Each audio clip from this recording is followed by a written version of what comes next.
ಚಿನ್ನಸ್ವಾಮಿ ಕ್ರೀಡಾಂಗಣದ ಹೊರಗೆ ನಡೆದ ಕಾಲ್ತುಳಿತ ಪ್ರಕರಣಕ್ಕೆ ಸಂಬಂಧಿಸಿದಂತೆ ಬಿಜೆಪಿಯವರು ಅದರ ವಿರುದ್ಧ ಇವತ್ತು ಪ್ರತಿಭಟನೆ ಮಾಡಿದ್ರು.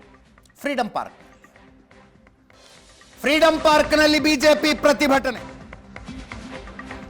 ಸಿದ್ದರಾಮಯ್ಯ ಡಿಕೆ ಶಿವಕುಮಾರ್ ರಾಜೀನಾಮೆ ಕೊಡಬೇಕು ಅಂತ ಅಲ್ಲಿ ಪ್ರತಿಭಟನೆ ನಡೆಸಿ ಮುಖ್ಯಮಂತ್ರಿಗಳ ಮನೆಗೆ ಮುತ್ತಿಗೆ ಹಾಕೋ ಪ್ರಯತ್ನ ಮಾಡಿದ್ರು. ಅಲ್ಲಿಂದ ಹೊರಡಬೇಕು ಅನ್ನುವಾಗಲೇ ಪೊಲೀಸರು ಅವರನ್ನ ಅರೆಸ್ಟ್ ಮಾಡಿ ಕರ್ಕೊಂಡು ಹೋದ್ರು.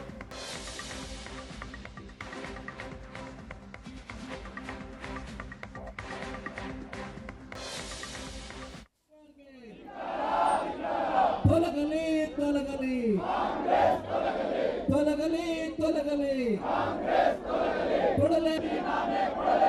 ಕೊಡಲೇಬೇಕು ಕೊಡಲೇಬೇಕು. ಈಗ ಗೋಪಾಲ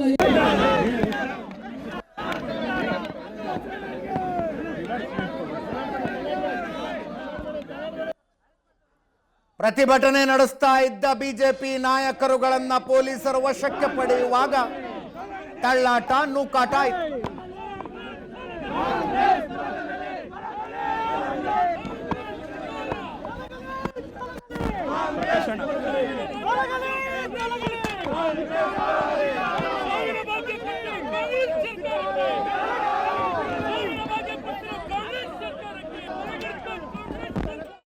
ಮುಖ್ಯಮಂತ್ರಿಗಳು ತಮ್ಮ ಜನಪ್ರಿಯತೆಯನ್ನು ಹೆಚ್ಚಿಸಿಕೊಳ್ಳುವ ಸಲುವಾಗಿ, ಉಪಮುಖ್ಯಮಂತ್ರಿಗಳು ತನ್ನ ಜನಪ್ರಿಯತೆಯನ್ನು ಹೆಚ್ಚಿಸಿಕೊಳ್ಳುವ ಸಲುವಾಗಿ ಹುಚ್ಚಾಟಕ್ಕೆ ಎಂದಿದ್ರು. ನೀವು ನಿಮ್ಮ ಹುಚ್ಚಾಟದ ಪರಿಣಾಮವಾಗಿ ಚಿನ್ನಸ್ವಾಮಿ ಸ್ಟೇಡಿಯಂ ಅಲ್ಲಿ ಇವತ್ತು ಅಮಾಯಕರು 11 ಜನ ಪ್ರಾಣ ಕಳೆದುಕೊಂಡಿದ್ದಾರೆ. ಈ 11 ಜನ ಪ್ರಾಣವನ್ನು ಕಳೆದುಕೊಂಡಿದ್ದಾರೆ. ರಾಜ್ಯ ಸರ್ಕಾರ ಪ್ರಾಯೋಜಿತ ಕೊಲೆ ಆಗಿರ್ತಕ್ಕಂಥದ್ದು.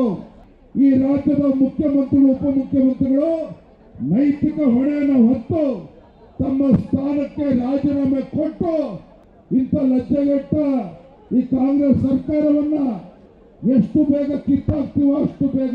ಈ 11 ಜನರ ಕೊಲೆಗೆ ಆ ಶಾಪ ಈ ಸರ್ಕಾರಕ್ಕೆ ತಡ್ತಾ ಇದೆ.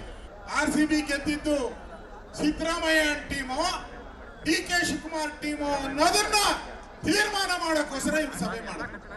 ಈಗ ಹೇಳ್ತಾರೆ ಸತ್ತ ಮೇಲೆ ನಮಗೂ ಈ ಕಾರ್ಯಕ್ರಮ ಸಂಬಂಧ ಇಲ್ಲ ಅಂತ. ನಾನು ಪ್ರಶ್ನೆ ಕೇಳ್ತೀನಿ, ನಿಮಗೆ ಕಾರ್ಯಕ್ರಮ ಸಂಬಂಧ ಇಲ್ಲ ಅಂದ್ರೆ DPR ಅಲ್ಲಿ ಪರ್ಮಿಷನ್ ಕೊಟ್ಟವ್ರು ಯಾರು? DPR ಇಲಾಖೆ ಯಾರ ಅಡಿಯಲ್ಲಿ ಬರುತ್ತೆ? ಸಿದ್ದರಾಮಯ್ಯನವರ ಅಡಿಯಲ್ಲೇ ಬರೋದು. ಆ ಫೈಲ್ಗೆ ಸಿದ್ದರಾಮಯ್ಯ ಸೈನ್ ಹಾಕಿದ್ದಾರೆ, 100% ಸೈನ್ ಹಾಕಿದ್ದಾರೆ. DPR ಸೆಕ್ರೆಟರಿ, ಚೀಫ್ ಸೆಕ್ರೆಟರಿ ಇವರೆಲ್ಲ ಅನುಮೋದನೆ ಕೊಟ್ಟ ಮೇಲೆ ಈ ಕಾರ್ಯಕ್ರಮ ನಡೆದಿರೋದು.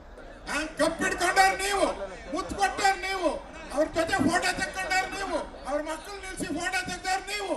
ಆ ಡೇಸ್ ಮೇಲೆ ಪರ್ಮಿಷನ್ ಕೊಟ್ಟಿದ್ದು 20 ಜನ, 200 ಜನ ಇದ್ರು. ಎಲ್ಲರೂ ಮೊಮ್ಮಗಳಿಂದ ಮಕ್ಕಳಿಂದ ಮರಿಮಕ್ಳು ಎಲ್ಲರೂ ಅವ್ರಿಗೆ ಇಡೀ ಕುಟುಂಬ IAS IPS ಎಲ್ಲರೂ ನಿಲ್ಲಿಸಿದ್ರಿ. ಸಿದ್ದರಾಮಯ್ಯನ ಮಕ್ಕಳಿಂದ ಹಿಡಿದು ಫೋಟೋ ತೆಗೆಸ್ಕೊಂಡವರು ನಿಮ್ಮ ಮಕ್ಕಳು, ಸಸ್ಪೆಂಡ್ ಆದವರು ಬೇರೆಯವ್ರ ಮಕ್ಕಳು. ನ್ಯಾಯನ ಇದು? ಅದಕ್ಕೆ ನಾವು ಹೋರಾಟ ಮಾಡ್ತಾ ಇದ್ದೀರಿ ಇವತ್ತು. ಈ ಘಟನೆ ಇಡೀ ದೇಶ, ಇಡೀ ಪ್ರಪಂಚ ನೋಡಿದೆ. ಘಟನೆಗೆ ಅಪರಾಧಿ ಯಾರು?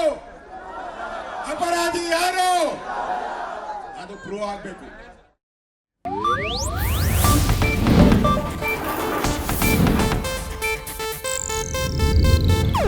ಇದು ಏಷ್ಯಾನೆಟ್ ನ್ಯೂಸ್ ನೆಟ್ವರ್ಕ್ ಪ್ರಸ್ತುತಿ.